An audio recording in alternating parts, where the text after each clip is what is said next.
Hello, you're watching World Talks on TVP World. My name is Sascha Fahrbach. Serbia witnessed one of its largest recent anti-government demonstrations in Belgrade over the weekend, with police reporting clashes following a mass rally demanding early parliamentary elections. Now, the protest, estimated up to 190,000 participants, comes amid continuing political tensions linked to the 2024 Novi Sad railway station disaster and renewed opposition pressure on the government. Now, joining us to analyze the latest is Ivanka Popović, a former rector of ProGlas activists. Good to have you back with us. Welcome. Good morning. So we've seen these estimates anywhere up to 180, 190,000, possibly more. So again, big numbers. So what, in your mind, was the latest trigger for these demonstrations? Well, of course, as you know, for a year and a half, the student-led protests have actually been trying to lobby the government into using the judiciary to process some of the critical things that are happening in our society. Foremost, there was the accident, the tragedy in Novi Sad, where nothing regarding the legal process has really moved forward.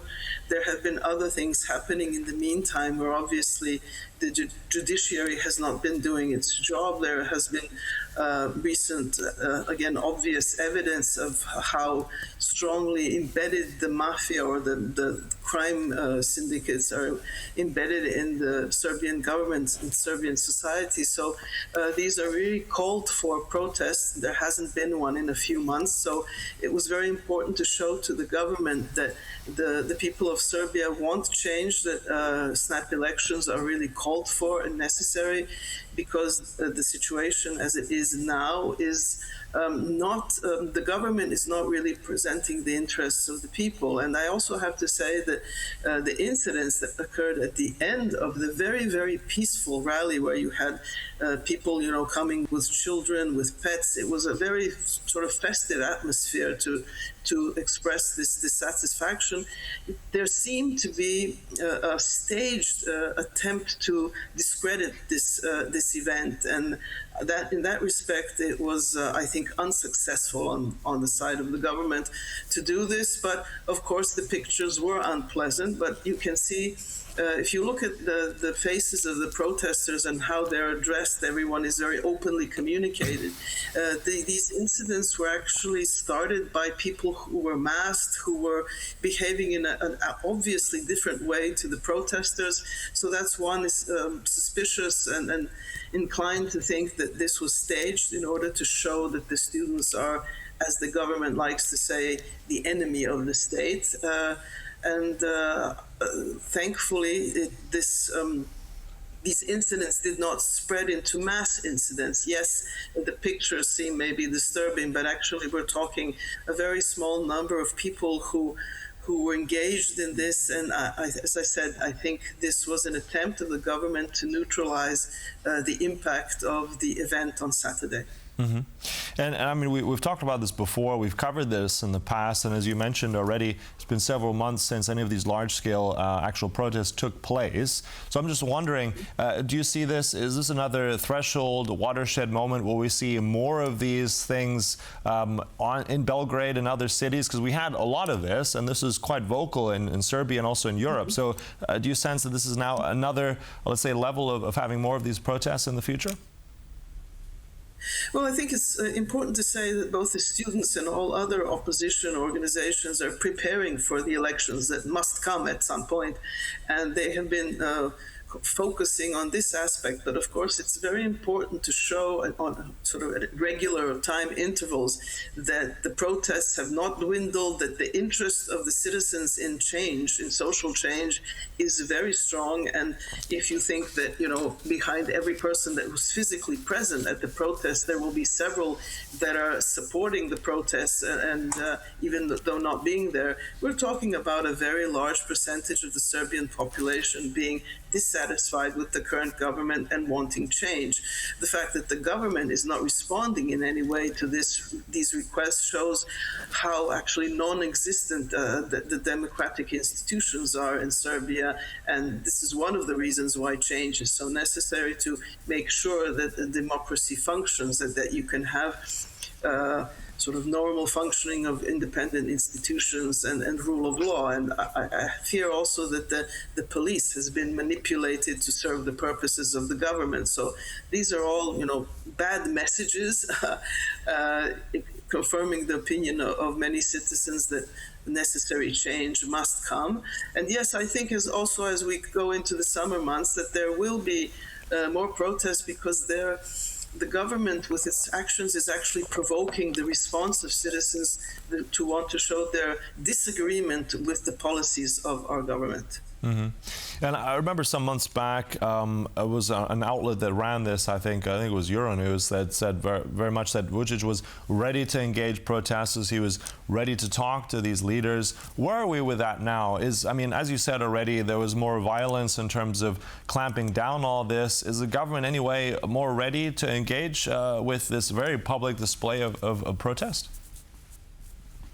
Well, you can have a communication, and you can have a sort of a theatrical presentation of dialogue. And it seems that the president would like to portray that he's open for dialogue, but dialogue is a two-way type of communication. The president is not prone to this type of situation. He prefers the monologue, and also that he is the one who is calling all the shots in Serbia. So that's why the opposition is not really open to such type of an opportunity to president to again showcase his power, and where there's a lack of willingness for true discussion to change and improve things in Serbian society. So I think the call of the president for dialogue was false. It was manipulative, and I think that the only way to make a change is through elections. Mm-hmm. And at the same time, this is very much a symptom and a signal that people in Serbia are very unhappy with President Vučić. At the same time, President Vučić is now in China for the next few days, being received by Xi Jinping. I'm just curious about the timing here, or if not the timing, but just generally what he's trying to signal here, what that means for Serbia and for Vučić being there in Beijing. Well, I think the president is trying to retain his foothold with at least one important international player, although this is all very debatable. As you know, Serbia missed out on some funding from the EU for the accession funds that exist.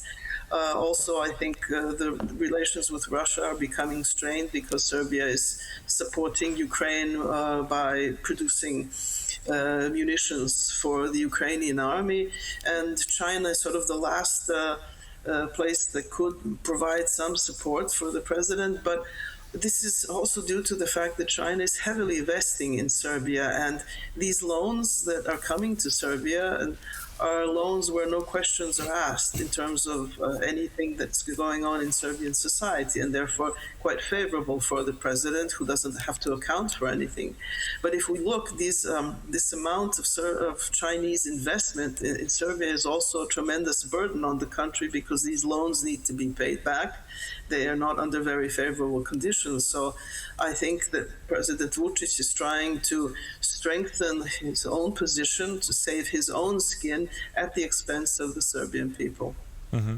And just final takeaway, how do you see this? The visit on the one hand, but at the same time, how is Vučić's current position right now? How do you see this play out over the next few weeks?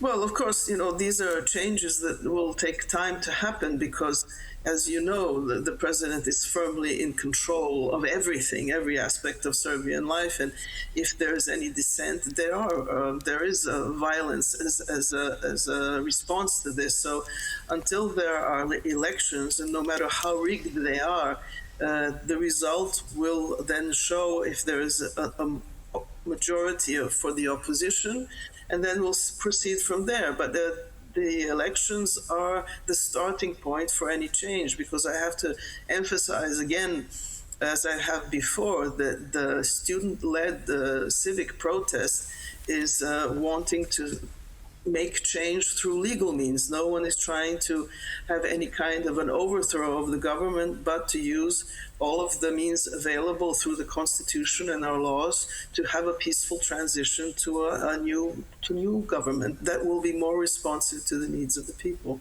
Yeah, and we saw a lot of those people on the streets, and we may very well see many more in the days and weeks to come. Look, thanks for all that. Really appreciate your insights. Ivanka Popović there, former rector and ProGlas activist. Thank you so much. Thank you. And thank you for watching. That concludes World Talks, but stay right here on TVP World for more news and commentary. Goodbye.